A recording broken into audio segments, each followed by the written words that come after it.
Hey, Steve Saretsky here. Welcome back to the show. Lots to chat on this week. I want to start things off by discussing a tweet that I put out earlier this week. That, of course, when it went viral. Lots of questions, media's asking questions, people reaching out. Everybody wants to know, who is this big developer that's struggling with financial difficulties in the market? And I'm going to say two things about that. Number one is I'm not going to be releasing the name. I think hopefully for obvious reasons, number one being I like to protect the sources that trust me with this confidentiality, and number two is I don't feel like opening myself up to a potential lawsuit. So I have not given any names, nor will I. So you don't need to ask. People are free to speculate as they wish, but I'm not going to make any comments on that. Really, the point being is that I don't think people should be surprised that this is happening in Vancouver, and I find it kind of rather surprising that people are, perplexed by this. I mean, we just saw the two largest developers, for example, in China, right? Too big to fail. China Evergrande and Country Garden, defaulting on their obligations. We saw large banks, Lehman Brothers, 2008, everyone would probably say that's too big to fail. Well, these things happen, and they happen when you take rates from 0 to 500 basis points. And really, we've had rates at 0 for over a decade in this country. And so there's been a lot of malinvestment. There's been a lot when land values go up by 10% a year, every single year. There's a lot of poor mistakes that you can paper over, right? You could just continuously refinance. A rising tide lifts all boats. And so that really comes to the core thesis, which is, I bring this up because we've been talking about on this channel for all of this year, that the core thesis from day one has been everyone is on the higher for longer train, and fair enough, totally get it. Certainly inflation's been sticky, but to think that you can raise rates again from 0 to 500 and not have any real ramifications, that you're just going to normalize policy rates and not have repercussions and not have collateral damage, is just simply naive. And so we're now starting to see this play out. Now, again, I remind people that it hasn't even been 2 years since the Bank of Canada started the rate hiking cycle. It hasn't even been 2 years. We just stopped. We just stopped doing rate hikes back in July. So a lot of this is still filtering through. It's still filtering through. So we're just on the tip of the iceberg here in terms of, I think, some of the dominoes that are about to fall. And so again, I bring this up as the larger thesis that the credit cycle is going to dwarf whatever governments want to do on the housing supply side. So I found it rather ironic that we had a whole bunch of news this week. First of all, we found out that Canada's in basically a technical recession at this point. 0 growth in September marked the second consecutive quarter of contracting GDP growth, and that's not even adjusting for on a per capita basis. So Canada's already in a recession. We then had the unemployment numbers came out, and we found that the unemployment rate ticked up again. So it's up 0.7% over the past 6 months.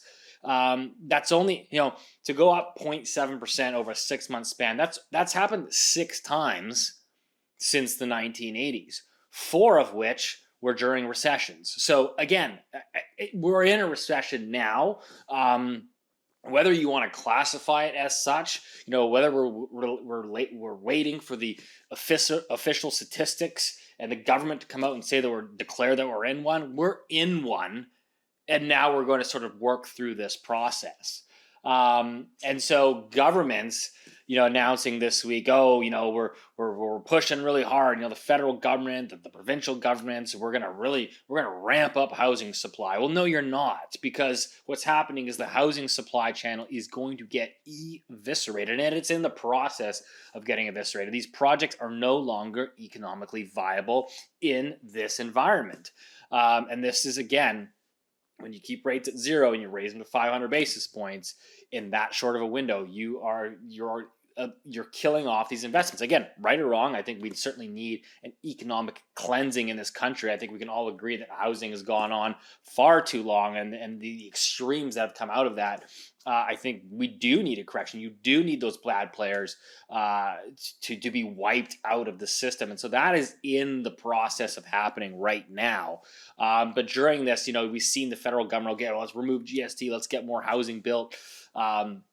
This week we had the provincial government here in BC is putting forth legislation officially to remove single-family zoning in BC. So they're saying they're going to come out with lot sizes. They haven't determined the lot size, but the municipalities are all going to be mandated and required to update their zoning bylaws by next spring or next summer of 2024. They're going to be mandated and required to do that, and they're going to be required to build minimum of 3 units on any single family property. I believe it's up to 6 units depending on the lot size. Now again, they haven't come out with the lot size requirements. I'm sure that's going to be in the process, but again, everybody just thinks that by the government removing GST and by doing, waving their hands and trying to wave the magic wand on supply, by eliminating zoning of single family houses, that you're going to get this housing supply boom. It's not coming. It's not coming. It's not going to come until we get this cleanse that we're going through right now, and until these projects become economically viable. Because all that matters right here, right now, is interest rates. All that matters is interest rates, and that is what's going to drive housing supply in the very near term. So while we're putting in a lot of nice, fancy policies, that I think we're laying the groundwork that is going to be beneficial in the long run, all that matters is interest rates right now. And so that's going to continue to dominate the conversation. And I think we're going to see how this all plays out over the coming months. And when you start to see these big names start to run into troubles, I worry that pushes out into the media. And then you say, what is the psychological impact of these stories hitting mainstream? And I do think it's going to hit consumer confidence. And consumer confidence, as we know, in Canada is already at its lowest level since the 1980s. And so, we came into this year talking about soft landings, and then it came in, well, there might not be any landing. And now I would argue that, again, I think we're gearing and gravitating towards what probably could be the hard landing. And so that then pushes you into the scenario, okay, well, if you get the hard landing, I would be a betting man that you're going to get lower rates. And that's probably what's then going to restart the cycle after you get through some pain. So the hard landing will bring lower rates. In fact, we've started to see the bond market loosen up here over the last week and a half, which is, the Canada 5-year bond, again, which is pricing your 5-year mortgage rate, has gone from 4.4 to 3.8. 60 basis point move in the bond market over like a 2-week span is these are not normal healthy moves. And we talked about this on the way up, and now we're talking it on the way down.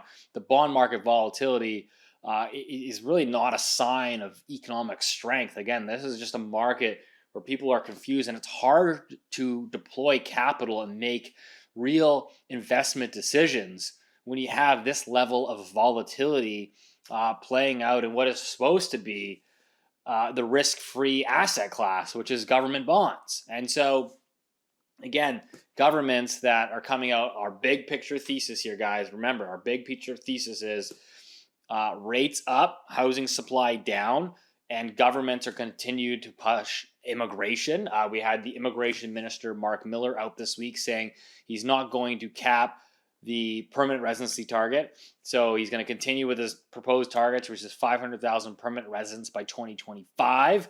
But he says, don't worry, once we get reelected in 2025, we promise to cap them in 2026. So he says, and he's not going to cap. He came out also this week and saying, I'm not going to cap immigration on international students, which of course is the real problem, right? Our permanent residency targets, again, are 500,000. But we somehow ended up with 1.1 million people added to the country last year because it was largely international and foreign students and foreign workers, and there's still no cap on foreign international students.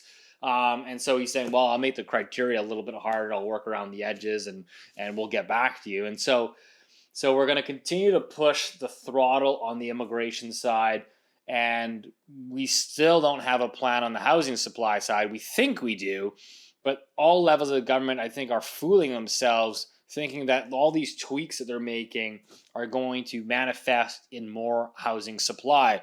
And again, I would point you to a recent report from Urban Nation, who I would argue is one of the leaders in data and in supply. And so we had Urban Nation, Toronto developers have launched 14,000 condos.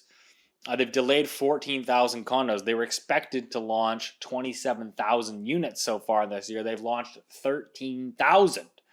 And so this is what's happening right here, right now, is developers that want to launch, even if they can launch, are still having difficulties in the pre-sale market obtaining the number of sales they need to get these projects off the ground. So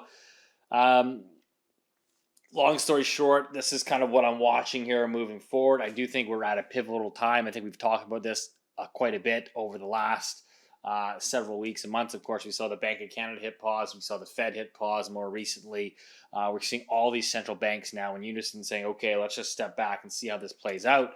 And again, I would point you to consumer confidence, the unemployment rate, and now what we're seeing in the development side, which is, I think there's more than one. There's developers out there that are clinging on, trying to get through this economic cycle right now. And as these projects fall to the wayside, what happens is these projects don't get launched, these projects get canceled, jobs in the construction market fall off, and that is almost 10% of the workforce in that segment. Again, your unemployment rate is already up 0.7%. I would argue that's almost a lagging indicator. We're in the recession now, and we're going to work through this over the next 6 to 12 months, and that's where all your volatility is. And I think where ultimately your options or your opportunities are right here, right now, over the next 3, 6, 12 months, as the opportunities are now. The markets in general in Vancouver and Toronto are relatively quite illiquid. We're still seeing strength in the Alberta housing market, but in general, housing is seizing up, as one would expect, finally, with mortgage rates, again, with a 6 in front of it, and had been holding there for some time. So keep your eyes on the development side. Keep your eyes on the bond market. It's starting to move again, and the volatility remains unprecedented. So, as always, hope that helped. See you next week.